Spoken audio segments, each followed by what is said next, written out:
Asian Boss Girl is brought to you by Anchor, an easy way to make your podcast and get it out into the world. It's free, has creation tools that allow you to record and edit right from your phone or computer, and will distribute your podcast for you so it can be heard on Spotify, Apple Podcast, and many more. You can also make money from your podcast on Anchor with no minimum listenership. It's everything you need to make a podcast in one place. Download the free Anchor app or go to anchor.fm to get started. Here at ABG, Asian Boss Girl, we're big fans of music and audio content. Spotify is one of our favorite platforms. They have a huge catalog of podcasts on every topic, including the one you're listening to right now. On Spotify, you can follow your favorite podcast so you never miss an episode. If you're a premium user, you can download episodes to listen to offline. And you can easily share what you're listening to with your friends on Instagram. Download the Spotify app, search for ABG, Asian Boss Girl, or browse podcasts in the Your Library tab. Make sure to follow us so you never miss an episode of Asian Boss Girl. Welcome to ABG, Asian Boss Girl, a podcast for the modern-day Asian American woman. My name is Mel. I'm Helen. And I'm Janet.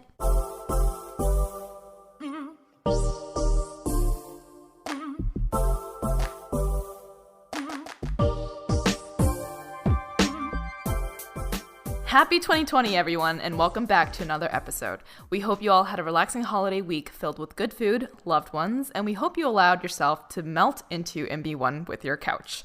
I definitely went through a cycle of eat, sleep, rinse, and repeat, and you know what? That is completely okay. Last year around this time in episode 34, we reflected on the past year of 2018 and discussed our goals for the 2019 year. Now that we've reached the end of 2019 and survived it, we've gone back to our resolutions at the beginning of 2019 to see how we've tracked against these goals. End-of-year reflections can be both daunting and energizing as we celebrate the great moments and reluctantly recall the not-so-great. That is what we'll be discussing in this episode. So before we rehash our original hashtag goals, hashtag aim, hashtag focus for the year, let's start with just going through a reflection of 2019 for ABG, our collective goal.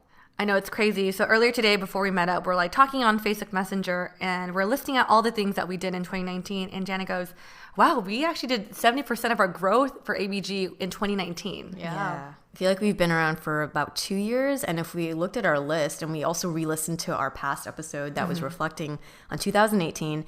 And yeah, it was like we 2x'd an activity in every single way. So we got a long list here that we're about to kind of share with you guys. So in 2019, we actually met a lot of you guys. We had in-person meetings with our fans in Los Angeles, San Francisco. We went international, hit Toronto, and met a couple of you guys in Taipei and London as well.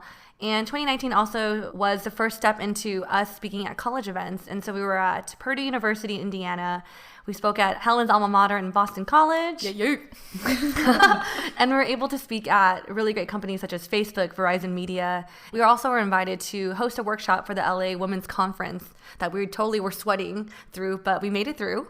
And we had our first live joint event called Off the Mic with the ladies of Perfectly Imperfect and First of All podcast.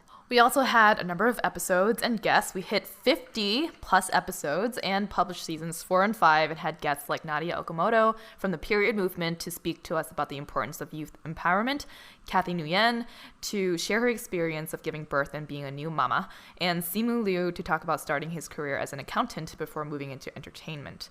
We also had our first video. Saw our faces officially. Yes. With Wong Fu Productions from their More Wong Fu channel on lunch break. And we got our first award. We were recognized by Apex, the Asian Professional Exchange, with the Cultural Excellence Award. 2019 was also the year that we started working with brands, with doing some advertising that you guys might have noticed in some of our episodes. And that was to help kind of bring in some funding as we're starting to kind of like run this little business. Secondly to that, merch. We launched our first item of merch with the Mantra Tee designed by our incredibly talented friend Jeanette Liao, and then followed pretty shortly with the second t-shirt, our ABG tee, which was a throwback to the 90s. We also started a newsletter, which we launched to help better engage with all of the ABGs and ABBs out there. And we grew our team. We added 2 members, Michelle, who is our official editor and now has been with us for think over a year. But she began working more formally with us in 2019. And Hemi, who we brought on to help build out our newsletter and help brainstorm ideas around future things that we'll talk about for 2020. Yeah, ladies. And last but not least, we became an LLC. So you can hear all the stuff that we kind of listed off that we were doing. It happened very organically and very kind of naturally. It just became kind of a necessity because of all the stuff that we were doing. So yeah, it was a big step for us. We're officially a company. I think that's crazy. We are recognized by the government. We are small business owners. We have to pay taxes on things we're still trying to figure that out. I think as Jana was talking about merch, it kind of feels like we've been doing merch forever because we're always fulfilling orders and emailing people back. And it's kind of insane to realize that we actually only started this past year. No, what's crazy is that we started, or our LA meetup was this year. Yeah. And everything, all the different mind. events and speaking events that we've had was all like basically this year, which is so crazy to me. Yeah. It feels like it's been like 2 years in this 1 year. Yeah. I kind of lose track of how long ABG has been In alive. existence. August of 2017, right? Was when we like first started recording, maybe. Yeah. Yeah. On our website, we published our first episode in September. So yeah, it's been a little over 2 years, like 2 years. That's 2 years and a it? couple months. Yeah. And we are seeing a lot of momentum and getting more and more listeners, I feel like daily, and more messages, which is pretty incredible. Like the fact that we've built this from scratch. It's pretty dope. Also the fact that we have 2 people on our team now, that it's not just us That's three. mind-blowing for me. Yeah. And for me, I'm happy to say that, like, I think we're a little hesitant to bring on, like, just people on because I think we're so used to working with each other and it takes a lot of, like, kind of letting go of some control. But I think the people we brought on, like, Michelle is amazing. We trust her so much, and she's been with us since the beginning of, like, when we started bringing on an editor. We trust her with everything now with our episodes. Mm-hmm. And Hemi, we met her at our New York meetup because she's a friend of our friend Andrew. Oh my God, I almost forgot how we met her. Yeah, we met her in New York at our first ever meetup. The end of last year. Yeah. Yes. And like then she moved to LA, and she's always been such a supporter of the Asian American like community in New York, and now having her in LA, it was such a natural fit for her to join our team. Yeah. And you know what's funny? Like I think the reason why we pulled her onto our team is because on her Instagram stories, she's such a good writer. Like her Instagram stories, I'm just like, I live for it. It's so good. So when we saw that, we were like, okay, I think she would be really, really good for maybe like our newsletter if she was interested in that. And she's taken it and done a great job with the 2 that have come out so far. Yeah. And we still remember the dinner that we had with her to kind of like talk through this. She came prepared with a PowerPoint deck printed out for us. With the, what's it called? The wireframe? With a wireframe of how she wanted the newsletter, with what she could think about, or like ideas around the content and ideas around like other events. So we know that her vision and her mission is very much in line with us. So we're incredibly excited to grow with her in the next year and more. I also remember during that dinner, she had thought it was kind of like more like an interview, and all 3 of us were like, no, we already knew we were bringing you on. And so we told her, we're like, yeah, you're on. And she was like, wait, what? I prepared all this stuff. But it shows like the amount of commitment she's willing to put in with us. And I think another thing with Hemi that we knew right away, we saw. So she was new to LA, and then she kind of hung out with us because we're one of the few people she knew from LA because we met her in New York. But the level of like, how do I say this? She was always down and willing to help us. She was very selfless with the way her actions were, and always very supportive of us. Yeah. Showed up at every event, always offered to help clean all these things. We're like, no. And I think for her, like, for us, we saw how great her heart was with this community and with us. So we were like, oh, such a natural fit. Right. Incredibly genuine.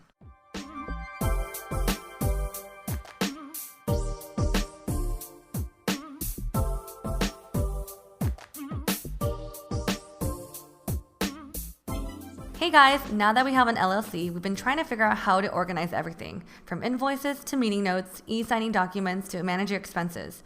You already know that as an ENFJ, the J part of me loves efficiency.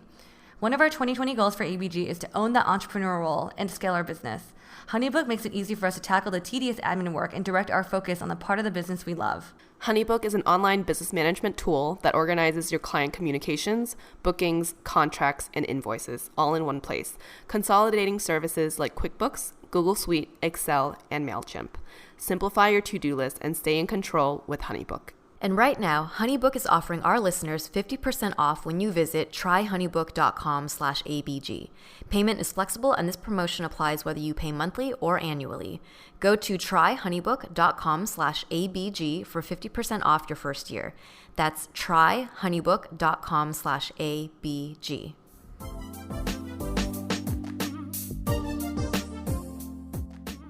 All right, so before recording this episode, all three of us listened back to episode 34 where we kind of set goals for 2019. So right now we're going to individually go around and see if we actually maintained those goals and what goals we actually did hit. So who wants to start? Mel, you want to go first? Damn it. Okay. All right, so listening last night, my 2019 goals was one is to be more self-aware. I think it's because 2018, if I can remember, was the year my ex-boyfriend and I broke up, and I felt like I lost a lot of myself and just my job in general. So 2019 was the goal for me to be more self-aware. And to be honest, I think I maintained that. I'm pretty proud of myself for that goal. Definitely kind of skewed towards the end of the year, but I still feel in general I was able to maintain a general idea of who I am. Another thing I said in that episode was I wanted to monitor my happiness every month. I didn't do that. With Dailyo, right? Yeah, Is with that the app you Dailyo. Yeah, mentioned? I kind of stopped. I think just naturally this year was so busy that I really kind of didn't pay attention to that. And there's like a negative result of that, and I'll talk about that more in another episode. So I did not monitor my happiness every month.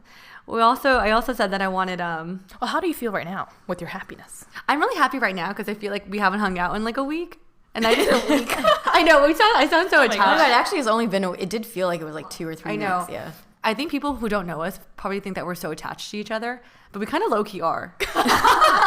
Well, most of our interactions have been, because of ABG has been growing, so much of it becomes almost more business.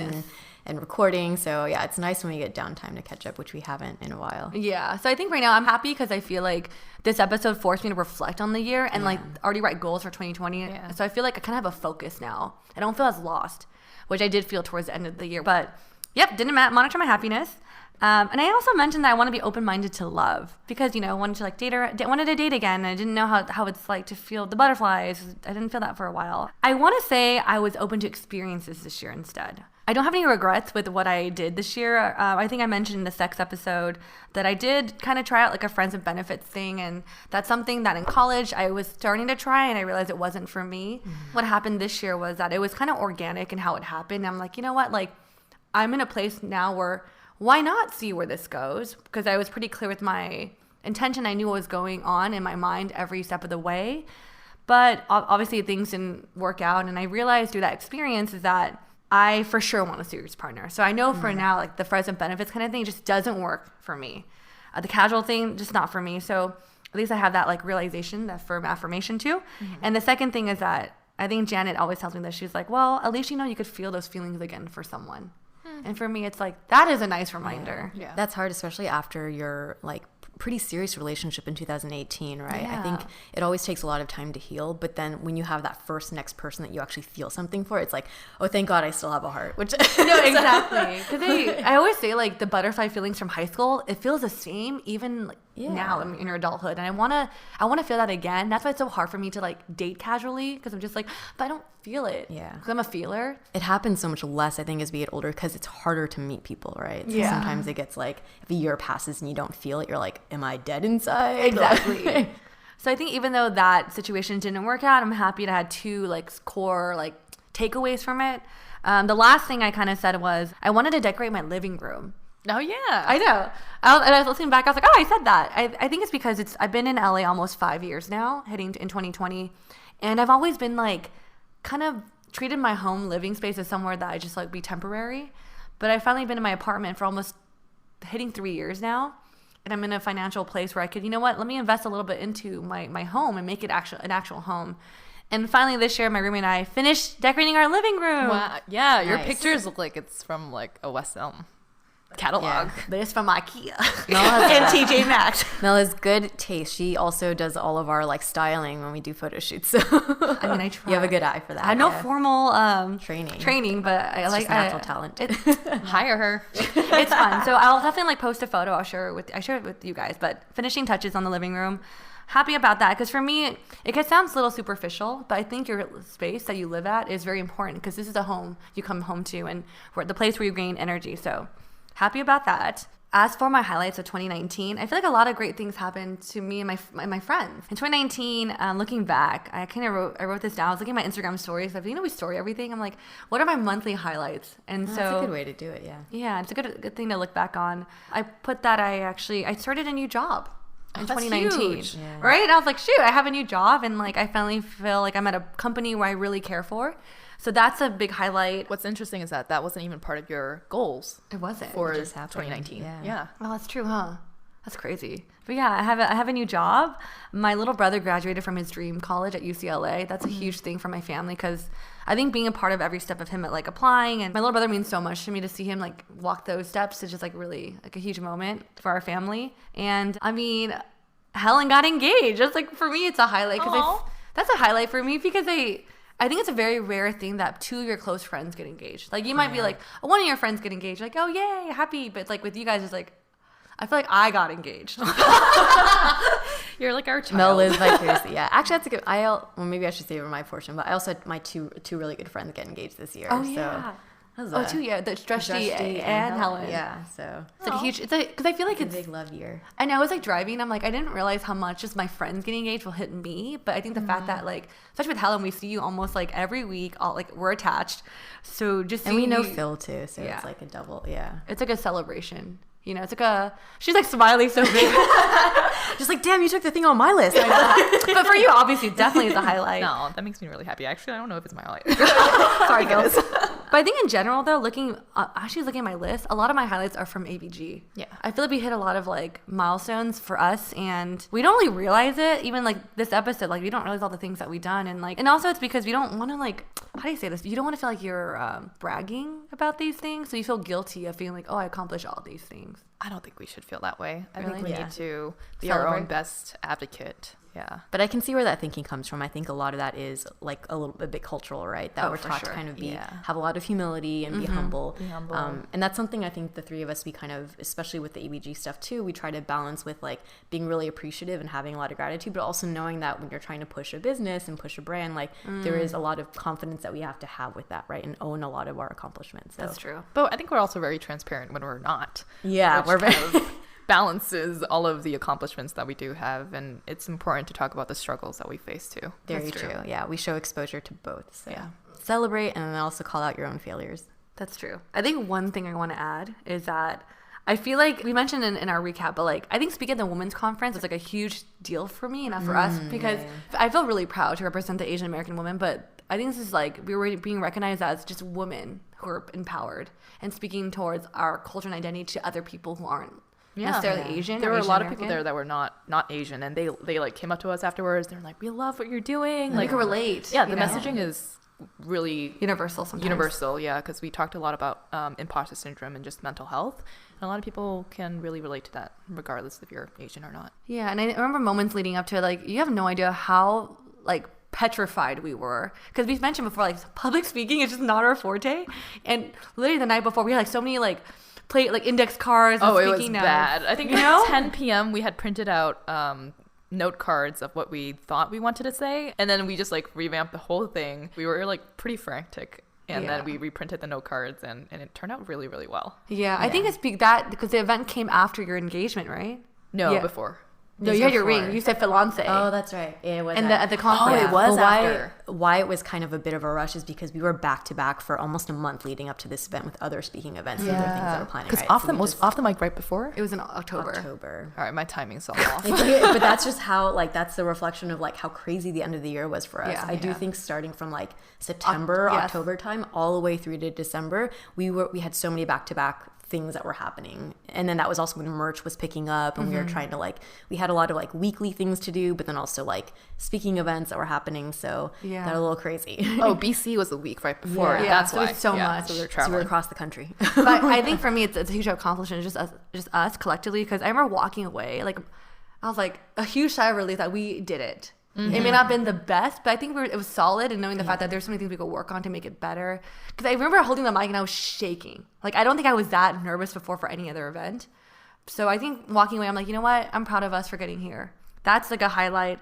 Speaking of lows, Janet mentioned how I think once October of 2019 hit, there's just like a back-to-back events that were lined up for us individually and as ABG collectively. And so I think with that, I kind of like lost track of me or like putting myself first. I don't want to say I lost my identity because I do feel like I was more self-aware in general, but I think I just kind of maybe my people pleaser side came out and I just put everything else before me. And there's so many times where like I would schedule like a dinner because someone asked me to, and I didn't realize how busy my work week was going to be or how busy ABG was because we had to fulfill merch. And I was like, crap, I'm going to be that person that bails, but I don't want to. So I ended up going. And then myself, the time I need usually to like recharge after a long day of work was gone.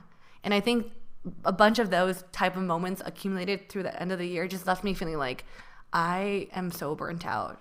And I don't feel like I'm whole anymore. And I didn't feel like I was lost, but I felt like I wasn't complete. Too fragmented. Yeah. And I realize I am someone that I like alone time and I need time alone to journal or to like maybe go to the gym or meditate, but I had none of that anymore towards the end of 2019.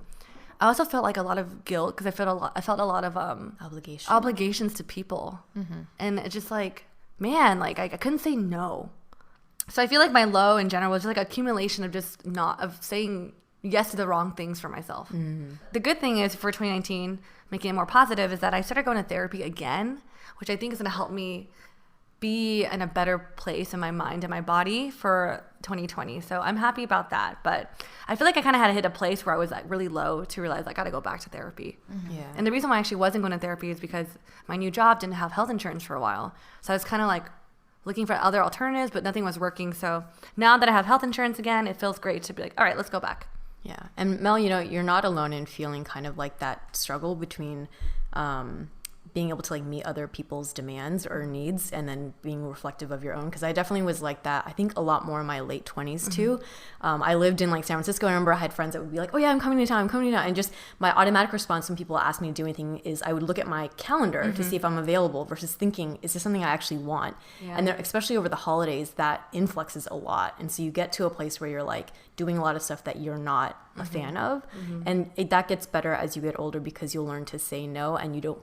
So it sounds horrible. It's not that you don't care what people think as much, but it's like you start to prioritize your own. Like if I'm going to be broken, I can't even do anything with you, next time. True. So I feel like this whole year too, Mel, you've gotten a lot better at saying no and advocating for yourself too.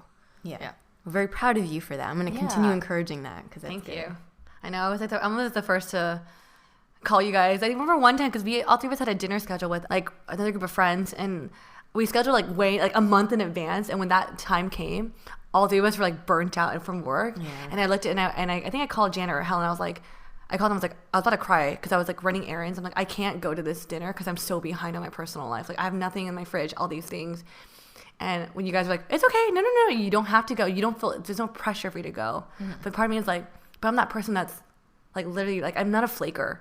So I'm just like, crap, like I'm disappointing all these people that set this time apart. They're all driving to meet here for dinner and I'm saying I can't go. Not because I have other plans, because I emotionally just don't want to be there. Yeah. But you felt so much better afterwards, right? The fact that you were able to spend some time for yourself. Yeah. So that's one of those where it sucks to, but like flaking every once in a while to be committed to yourself is like, okay. Yeah. Yeah.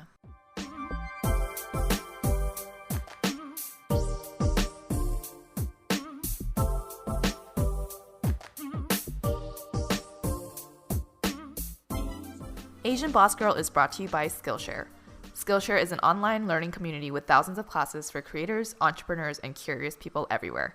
You can take classes in marketing, where you learn how to grow your community and work with brands, or classes about how to get your podcast off the ground. So whether you're picking up a new skill for your day job, figuring out your next side project, or pursuing a long-time passion, Skillshare has classes for you. Are you working a full-time job but still want to foster creative hobbies? I know that's something I want to develop more in 2020, #goals.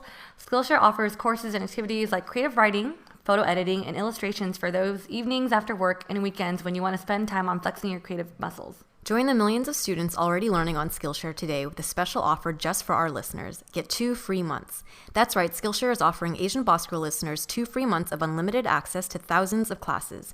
To sign up, go to Skillshare.com/ABG. Again, that's Skillshare.com/ABG to start your 2-month free trial now. That's Skillshare.com/ABG.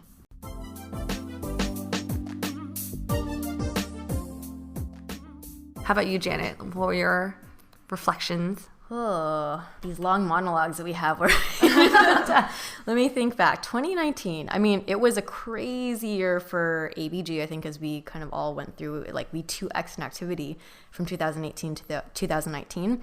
For me, it was also, I feel like personal life, like a 2X. I mean, looking at my list here, I'm like, what order do I want to go through? Top down, baby girl. Yeah. Top down. Let me start. Sorry. I believe that should be a song. I thought it was a song. So maybe I should start with, so if I said ABG 2X, what else in my life 2X'd a lot? It was on the career front. So I, like Mel, started a new job in 2019. Wow. I was like listening back to our episode 34 where I talked about one of my goals was to kind of figure out what my personal definition of success was for my career. So I think I might have talked about this in previous episodes, but when I was younger in my career, I focused a lot more on kind of like the status things when it came to looking for a job. I was looking at title, I was looking at pay, I was looking at company names, and I pursued jobs that gave me that, right? And those are not bad things to focus on. They're actually, I think, pretty good for when you're like starting out. But the thing is, have you guys heard of that saying that there's no such thing as a free lunch? Like everything comes with a cost. So you can't, if things look amazing on one end, like you're paying for it in some other end, right? So though these jobs provided all of those amazing things, the trade-off was that they were generally pretty high stress. They didn't provide good work-life balance, and the environments were more tense and competitive. And when I started to get very honest with myself, I realized that I did not value those pros enough to withstand those cons. And because of that, then I kind of made some career switches, and I found jobs that provided better work-life balance and were more collaborative and flattened culture, right? So that was kind of where I was when I was like going into 2019. I started to feel, however, that I was getting a little stagnant at those jobs that felt a little bit more balanced, and I was looking for opportunities to grow. Unfortunately, when I started to think about growth, I started to kind of go back to some of those old values that I had. And within like title, pay, company, and particularly I was looking at like this drive to really get promoted. You know, that wasn't like the only reason why I chose the job that I went with, but it was a huge reason. It was a big driver. And flash forward to a couple months and I found myself in a really similar state to when I was much younger, which was working in a setting that really did not align with my values. So all that to say, kind of like 2019 for me was like a really crazy year in that I felt like I was really deliberate in making a decision to change to a new job, went to a new job, got royally burnt out, and then left that job all within 8 months. But taking everything as a positive spin, when I think back to like what was valuable from that, I do now know much more about what it is that I prioritize within a job. So, you know, there's things like what you're willing to trade off versus what you value. For example, I'm willing to get paid less and I'm willing to have a lower title if it means that the place that I work at is more organized and there's more of a balanced environment. And then secondly, I faced one of my biggest fears. So when I was younger, failure was one of my greatest fears. And honestly, the last 5 to 10 years, I thought I kind of grew out of that, especially because I've jumped around so much and I feel like I've had so many experiences of like failures within my career. But apparently I'm not over that. And that's still something that I fear a lot because, you know, though I've had those small failings before, in this job, for the first time, I feel like I failed the most and the biggest. I got, you know, feedback that I was like underperforming. I felt like I was really pushed to limits that were really uncomfortable for me.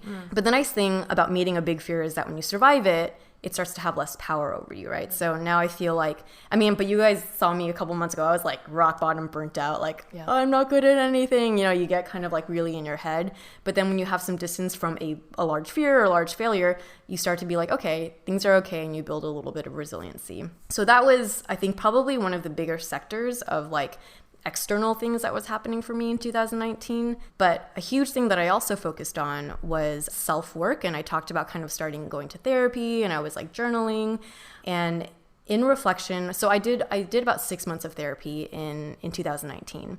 And in hindsight, I think that 2019 for me was a lot around like healing. And what I mean by that is I did a lot of like exercises with my therapist through journaling and different things to really reflect a lot on my past, my childhood, my adolescence, young adulthood, to kind of really better understand the things like what are the things that I have a tendency toward and maybe why I'm doing them. So how I am, who I am, and why I am the way that I am. I actually saw 2 different types of therapists. I went to one woman who is much more focused on like just high level establishing what's your history. And then she was much more focused on like, what are tactics that we can implement for the present. And then I saw another lady a couple times who is like a really deeply studied psychoanalyst. And she specialized in helping people understand like how experiences in their childhood affect their adulthood. So I feel like in 2019, when it comes to therapy and self-work, I did a lot of like deeper introspection and digging and trying to figure out myself. And then in 2020, I want to continue this by now thinking about, okay, knowing all those things now, who do you want to be in the next decade? There were so many years like in my 20s where I remember hearing everyone talk about like, you need to do the work, do the work. Have you guys like heard all those like sayings? And I remember I was like talking to my friends, I was like, I want to do the work, but what's the work? I don't get it. And I feel like 2019 was the one where I actually really did. I dug in, and it was through the guidance of mostly going through a therapist who helped you kind of figure out what does it mean to do the work, right?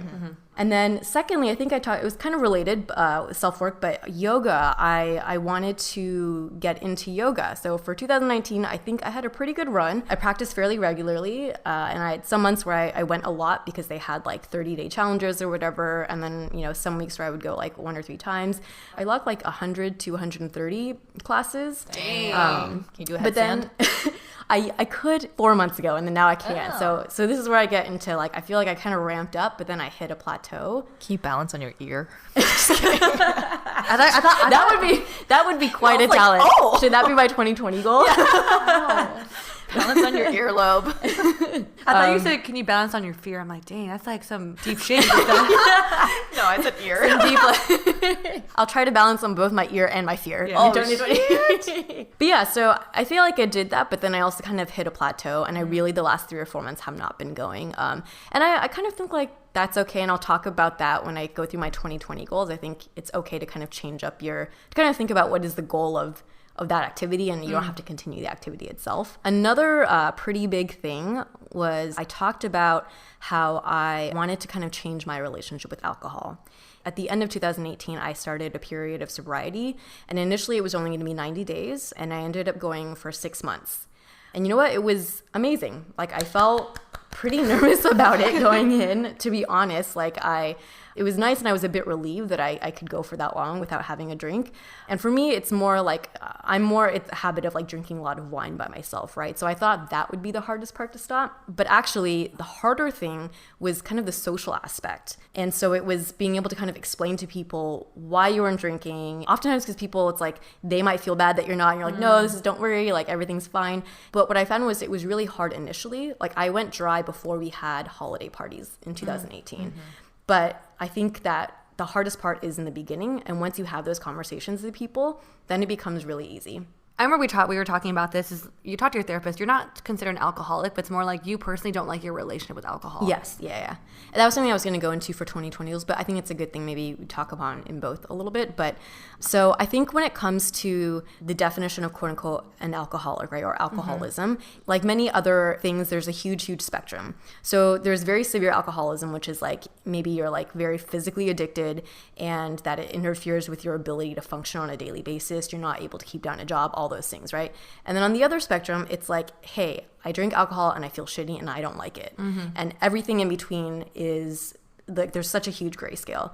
So there's like abuse versus reliance versus all of these things. And at the end of the day, and this was something that I did have a lot of conversations with a professional about this, she said, it doesn't really matter. Like, don't give yourself a title. Just think about what is your relationship with that thing, and do you like it? How do you feel about it, right? And also, instead of thinking about it in such a black and white way, like, I'm going sober forever, she's like, right now, at this period in your life, you don't like your relationship with alcohol. Right, yeah. So just focus on that. You don't need to call it anything. You don't have to, even if you're making a decision to go sober, you don't have to proclaim, I'm a sober individual and I don't drink at all. It's just like, you don't like what it's doing. You don't like your relationship with it right now. So for me, that was kind of what initiated it. And it started gradually, and I kind of maybe want to encourage this for anyone who wants to change behavior in some way.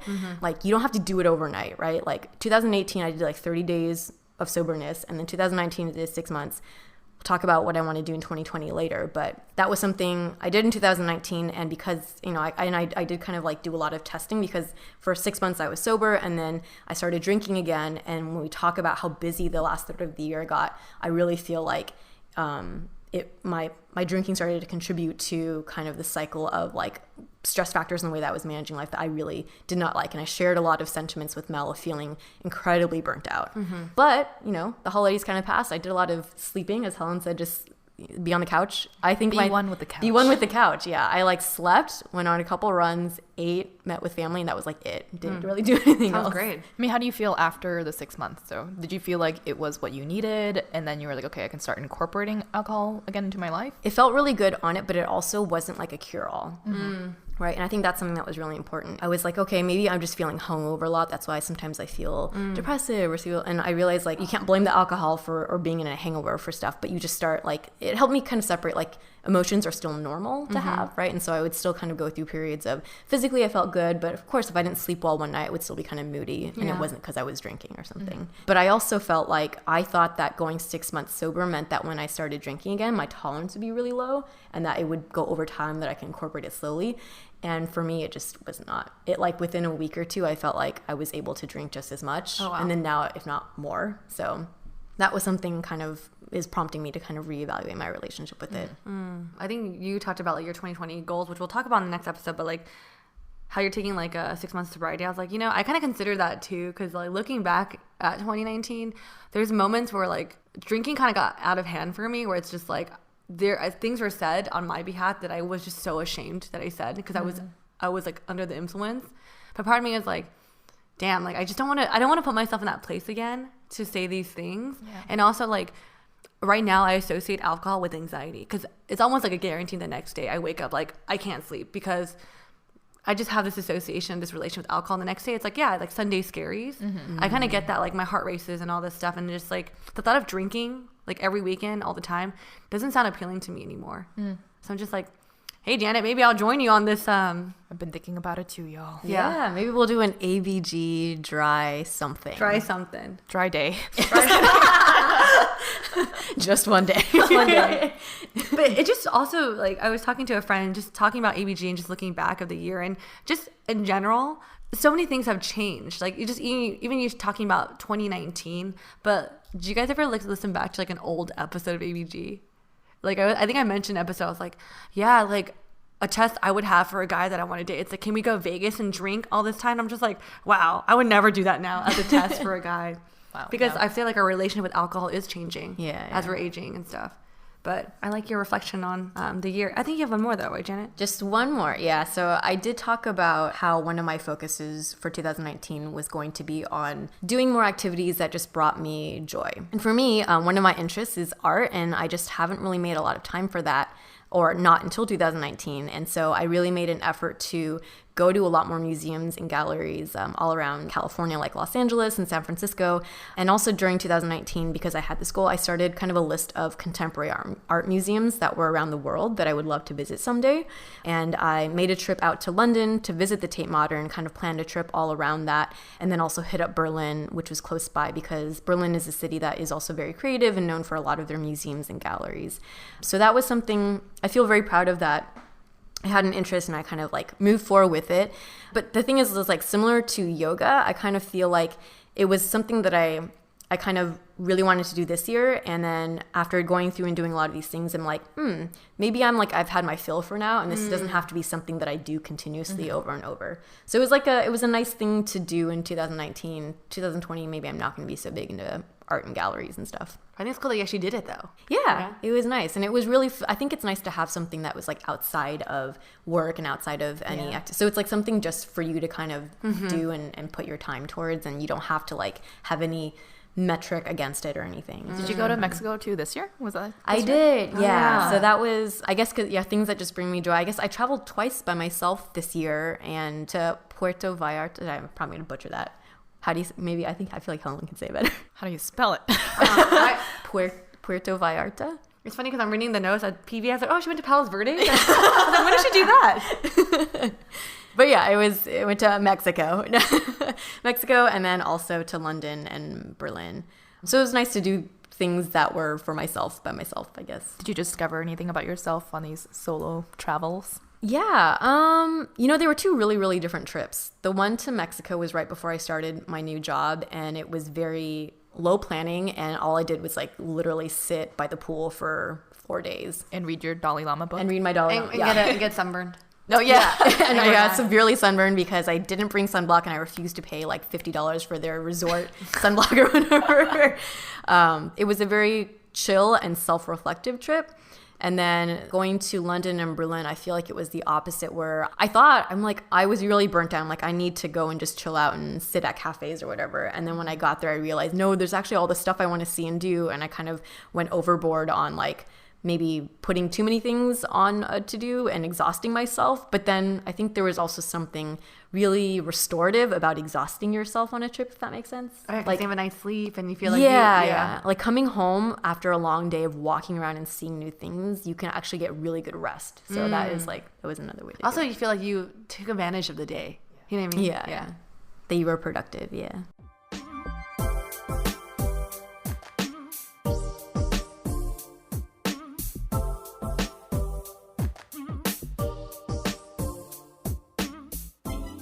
We are so excited to be partnering up with Every Lashes. Every Lashes is created by fellow ABG Paulina Lay, who was inspired to create false lashes suitable for her Asian eyes after having a hard time finding ones that fit well for her. Every Lashes strives to design lashes that look natural and enhance all eye shapes and sizes, including and especially for Asian eyes. Their philosophy is that we should be able to wear eyelashes every day, not just on special occasions. So their lashes are designed to be wearable and comfortable for everyday use.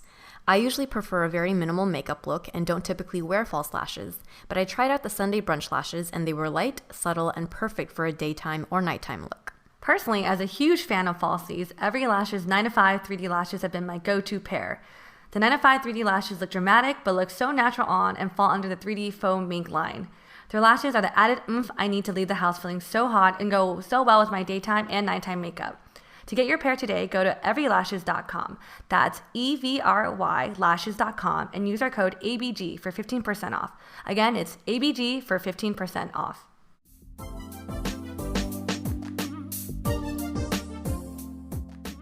And Miss Helen, how was your 2019? 2019. Okay. So for me, I think I mentioned this on episode 34. I think a lot of my goals that I had set for myself were really like external related, things that I felt like I kind of should be doing. The goals included I should be getting a promotion, which was probably the biggest goal that I had set for myself. We should start selling merch and securing ad revenue for our podcast, supporting other Asian American women and growing our community, being a better friend to other people, cooking more, getting a pull-up, getting more woke on pop culture. And I noticed like a lot of your goals, Jenna and Mel, were very internally focused and like self-healing, meditation, yoga, mindfulness, journaling, taking a break from alcohol for like more mental clarity. And from this past year, I didn't hit like half my goals, mainly because of the revelation that I got from not hitting my biggest goal, which was to get a promotion at work. I didn't get the promotion. And I put a lot of pressure on myself, like constantly, to succeed in everything that I do without really understanding the why of why I want to do it. I've always said that I was like a box checker. You know, you get good grades, get a good job, do well at your job, make money, check all these boxes. And I think that does also go for a lot of people, particularly of Asian backgrounds. Yet I never took the time to be in touch with myself. Like work was such a big distraction in my life. It completely consumed me. But now, you know, I'm asking myself, what is my purpose on this earth?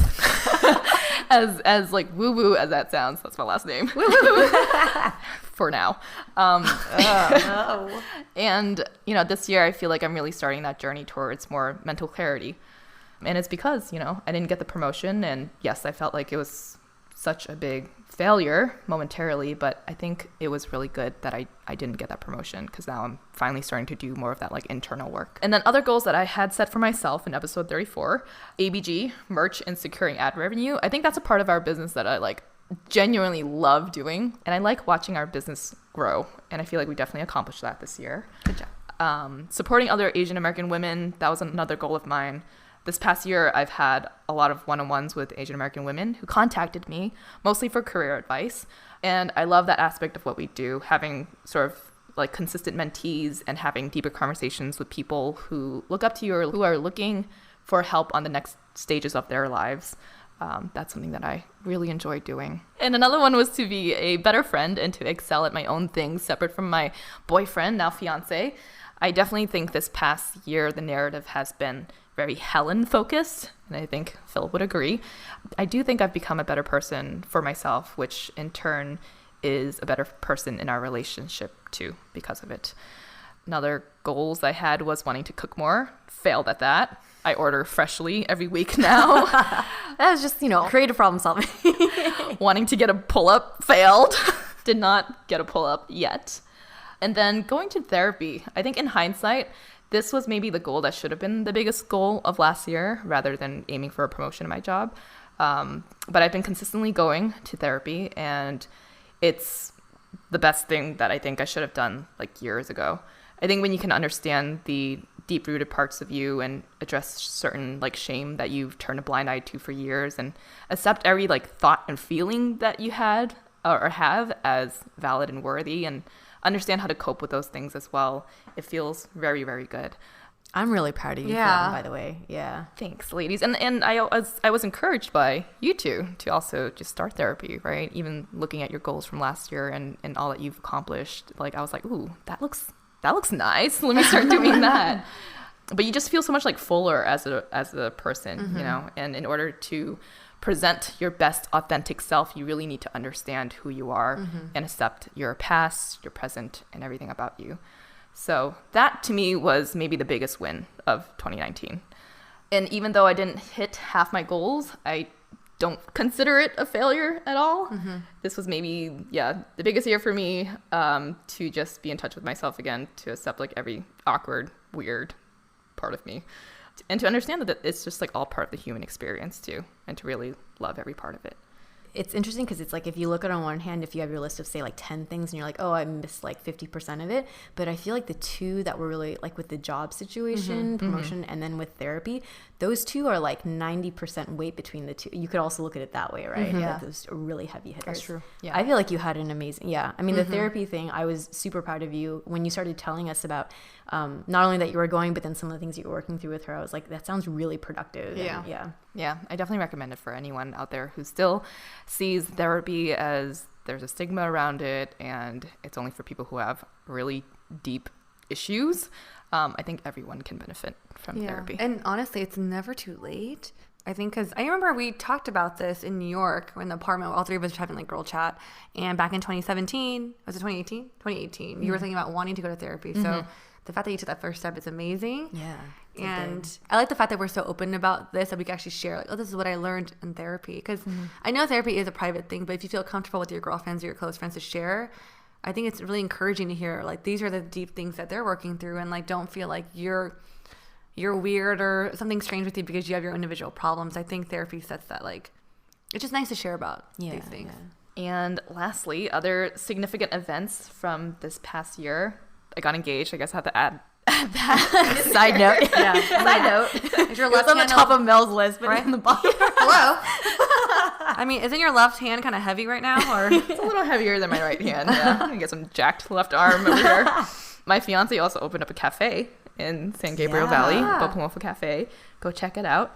I also got LASIK. I got eye surgery. So 2020 vision for that 2020 year. Yeah.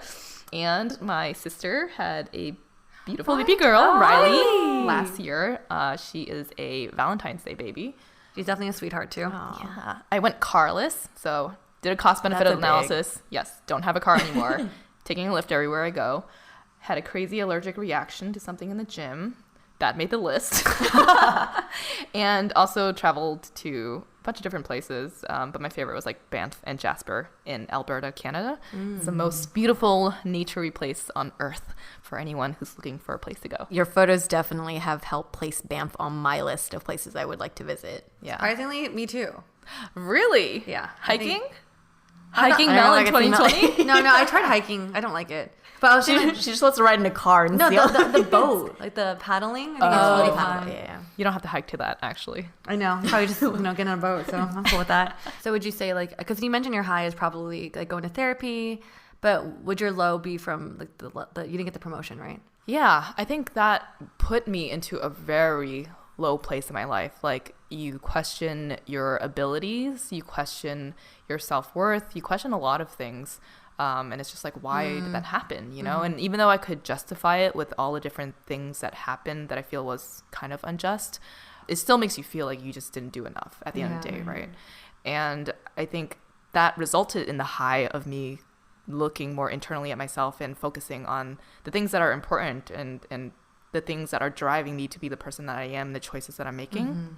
So going to therapy and like understanding all of that has made such a big difference. So it's weird. It's like my low absolutely contributed to my high. Like I've been doing this job for almost 10 years now, and it is always so work focused and so like get things done, do a good job, check boxes. And now I feel like I'm finally like, okay, let's focus on myself. Let's slow it down just a little bit to become the best version of myself. And I don't think that would have happened if I had gotten the promotion. So Blessings in disguise. yeah.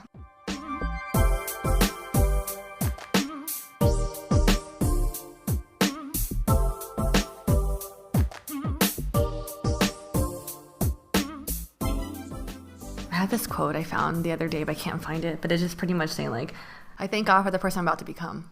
Because I feel like, but in order to get that realization, you got to hit your lows. Yeah. You know what I mean? Because I think a big part of being Asian American and just in general, like hearing us talk is that I think a lot of our identity is built into our job and our career. Like I am a finance, whatever. I am da-da-da. But I really am not that. Like that's not who the title doesn't define me. Right. But we put so much weight on it. I think that's why when Jana was talking about her failures at work, you tied so much of that to your identity, right? And even with you, Helen, like you've been there for 10 years, and I can see why it's impacting you guys so much. Even with my job, like we hit lows. We were like, we feel like we're not this image of what we thought we were, you know? Yeah. Or it's almost like you have a path and you know what you're supposed to do or where you should be. And then you're like, if I'm not reaching that, then you just feel really shitty about yourselves. And like throughout our whole lives, especially I feel like for us with growing up in like an Asian household where it's like, okay, you have to get, become a doctor, become whatever. And it's like, okay, well, I'm not that. I'm already missing the target of what you want me to be, but I'll be good at this thing. And then it's like, well, if you can't even be good at that thing, then it's like, what are your values? What is your worth? It's interesting because I feel like I had already gone through a reckoning of this sort, like 5 years ago before going into UX design. I had already hit that point where I felt I could see of like, wow, why am I putting so much self-value on work? And then I realigned and then kind of was like, okay, I'm going to do other things, and now work is going to be less, it's like going to be more contained. But even after doing that, and then 5 years later, I have another reckoning, right? So it's like there's a soft spot in me to have a tendency to look at my job for my identity. And I need to know that maybe for the rest of my life, there might be moments where I'll have that tendency and then I have to kind of pull back and reevaluate. But I love moments like that. That's what I realized with 2019 is like, I was listening back, and I remember when I was talking about my breakup and I felt like I was awake again. It's a moment of like, I've been so complacent in life. Yeah. This is a good opportunity for me to actually reevaluate what I really want and truly value in myself and the world. And it's an awakening pretty much. It's like you have moments of this in periods of your life where you feel low, but it's so necessary for you to like kind of elevate to the next, unlock this next level of your life. It's just so hard though sometimes because your career provides you the financial stability that we kind of all need, right? So we feel like we're almost like handcuffed to our job and doing well at our jobs. But yeah, I think the thing that I've learned is that it's so important to just take some time off, even if it's just like on the weekends or something like that, to just do stuff for yourself and do a lot of internal work. Do the work, right? Whatever that work is, look it up. It'll be different for every person, but like do the internal work, and I think overall you just become a much happier person. I think that's like tying back to how you guys asked me, are you happy now? And I think I said yes, because I also realized just talking to you both, just as the year is coming to a close, I realized we had all these lows and highs in the year, but I think with the lows, I'm excited because I feel happy knowing the fact that 2020 is a fresh start. It's a new decade. And I feel like there's so many more like realistic goals that we're setting for ourselves individually and collectively for ABG that I'm just excited for the next year. And I'm like, you know what? Like, yeah, the tail end may be a little bumpy because all this stuff, but like then it's a fresh start. There's no pressure, but it's a fresh start. Yes. And we will definitely dive more into the details of that fresh start in our next episode. But for now, I think that kind of wraps our 2019 reflection. Yeah. What a year. I know. It's been a great year. So if you guys enjoyed this episode, we would love to hear some of your reflections in the comments below on our social media on Instagram at Asian Boss Girl.